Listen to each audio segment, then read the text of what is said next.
السلام علیکم ورحمۃ اللہ وبرکاتہ۔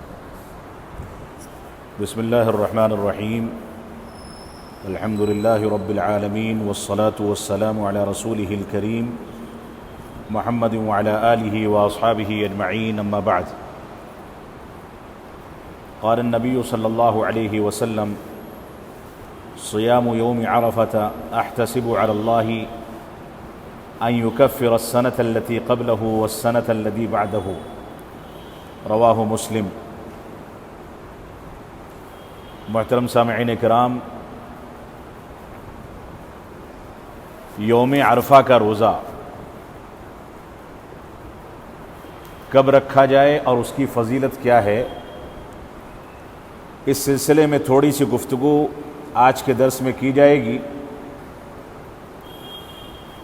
اس سلسلے میں مسلمانوں کے درمیان اور فقہا کے درمیان اختلاف پایا جاتا ہے کہ یوم عرفہ کا روزہ مکہ مکرمہ میں جب حجاج کرام عرفات کے میدان میں جمع ہوتے ہیں اس دن رکھا جائے یا اپنے اپنے علاقوں کے لحاظ سے 9 ذی الحجہ کو رکھا جائے۔ اس سلسلے میں ہمارے سامنے یہ واضح ہونا چاہیے کہ یوم عرفہ، یوم الترویہ، یوم النحر، ایام التشریق یا اسی طرح سے یوم الفطر، یہ مختلف اصطلاحات ہیں جو شریعت اسلامیہ میں مختلف تاریخوں کے لیے استعمال کی جاتی ہیں۔ یوم الترویہ کہا جاتا ہے 8 ذی الحجہ کو، جو حجاج کرام کے احرام باندھنے کا دن ہے۔ یوم عرفہ کہا جاتا ہے 9 ذی الحجہ کو، جس دن حجاج عرفات کے میدان میں جمع ہوتے ہیں، اس وجہ سے اس کو یوم عرفہ بھی کہتے ہیں۔ اور مختلف علاقوں کی رویت کے لحاظ سے مختلف جگہوں پر ذی الحجہ کی 9 تاریخ کو اس کا اہتمام کیا جائے تو الگ الگ جگہوں پر یوم عرفہ عید الاضحیٰ سے ایک دن پہلے والا دن ہوتا ہے۔ یوم النحر 10 ذی الحجہ کو کہا جاتا ہے، اور ایام تشریق 11، 12 اور 13 ذی الحجہ کے دن کا اعتبار کر کے کہا جاتا ہے۔ اس سلسلے میں جو اختلاف ہے وہ ماضی کے چند سالوں سے مسلمانوں کے درمیان ابھر کر کے آیا ہے، جو تقریباً 35-40 سال سے اس انداز کی چیزیں مسلمانوں کے درمیان جب اعلام کے وسائل اور ایک دوسرے سے رابطہ کرنے کے جو تیزی کے ساتھ رابطہ بناتے ہیں وہ وسائل مسلمانوں کے درمیان متعارف ہوئے۔ ٹیلی فون اور ریڈیو ایجاد ہوا، اس کے بعد ٹیلی ویژن ہوا، پھر انٹرنیٹ ہوا، سوشل میڈیا ہوا۔ اس کے بعد اس چیز میں اس مسئلے نے زور پکڑا،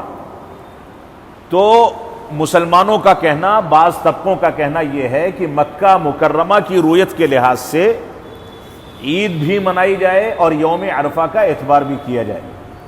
جبکہ اس سلسلے میں امام بخاری رحمۃ اللہ علیہ نے اپنی کتاب صحیح بخاری میں کتاب الصیام کے اندر ایک روایت ذکر کی ہے کہ صوموا لرؤیتہ وافطروا لرؤیتہ،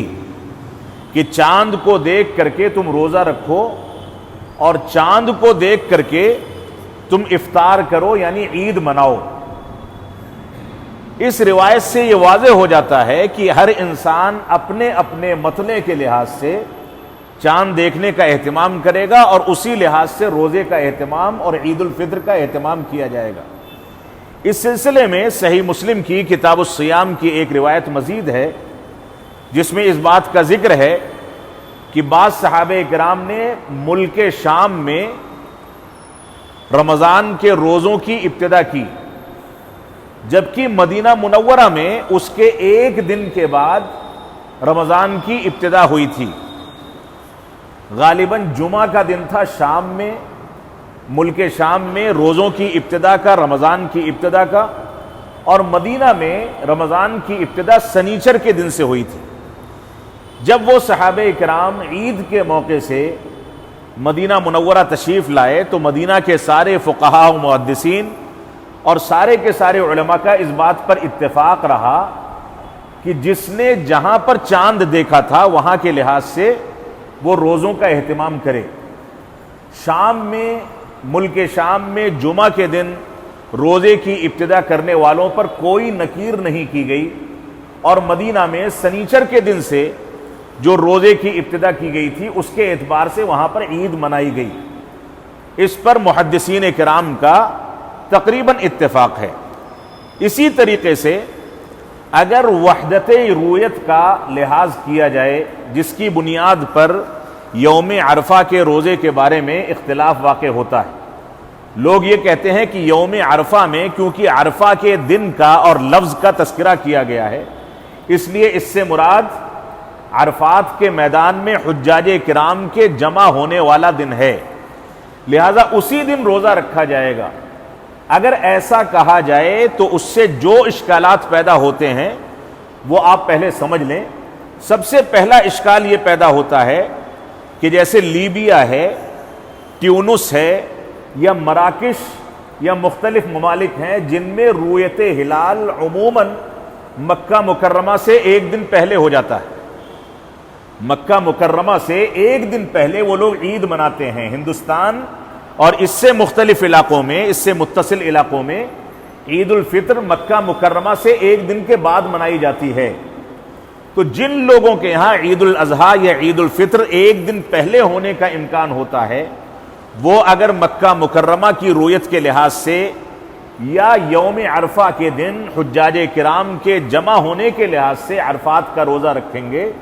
تو ان کا روزہ عید کے دن پڑے گا، جو کہ حرام ہے۔ پہلا اشکال تو یہ ہے۔ دوسرا اشکال یہ ہے کہ اختلاف مطالعے کا اگر لحاظ نہ کیا جائے تو بہت سارے اشکالات پیدا ہوتے ہیں۔ مثال کے طور پر یوم عرفات کو عرفات کے میدان میں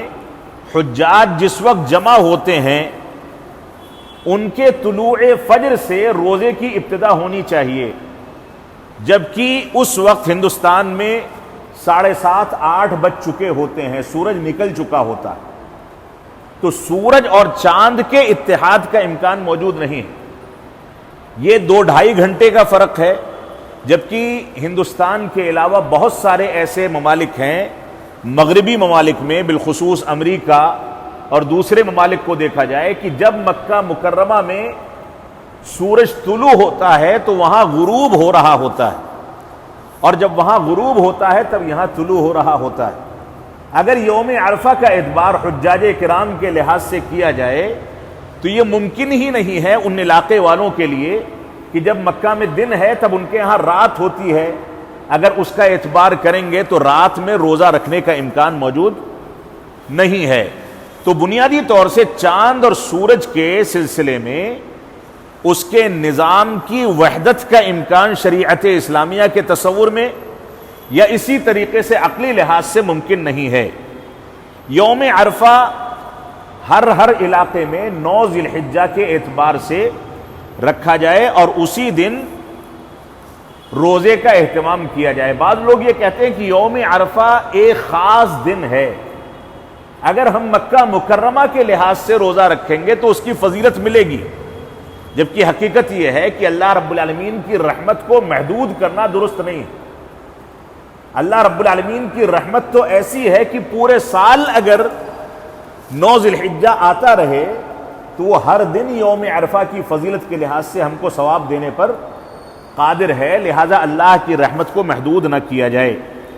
تو اس سلسلے میں رسول اکرم صلی اللہ علیہ وسلم کی جو روایت میں نے آپ کے سامنے پڑھی ہے اس میں اللہ کے نبی صلی اللہ علیہ وسلم ارشاد فرماتے ہیں کہ یوم عرفہ کا روزہ میں گمان کرتا ہوں کہ اللہ رب العالمین اس کا اہتمام کرنے والوں کے 1 سال پچھلے اور 1 سال اگلے گناہوں کو معاف فرما دیتا ہے۔ اس گناہ سے مراد گناہ صغیرہ ہیں، یہ صحیح مسلم کی حدیث ہے۔ لہذا یوم عرفہ کے روزے کی فضیلت کے لیے ہمیں ہندوستان میں اس سال، کیونکہ یوم عید جو ہے، یوم النحر جو ہے وہ بدھ کے دن ہے، لہذا ایک دن پہلے یعنی منگل کو یوم عرفہ کا اہتمام کرنا چاہیے۔ اگر اس بات کا امکان موجود ہے کہ 8 ذی الحجہ کو بھی روزہ رکھا جا سکے تو یہ 9 دن روزہ رکھنے کے دن ہیں، لہذا نفلی روزے کی نیت سے سوموار کو بھی روزہ رکھ لیں اور یوم عرفہ کے روزے کی نیت سے منگل کے دن روزہ رکھیں، یہی راجح بات ہے۔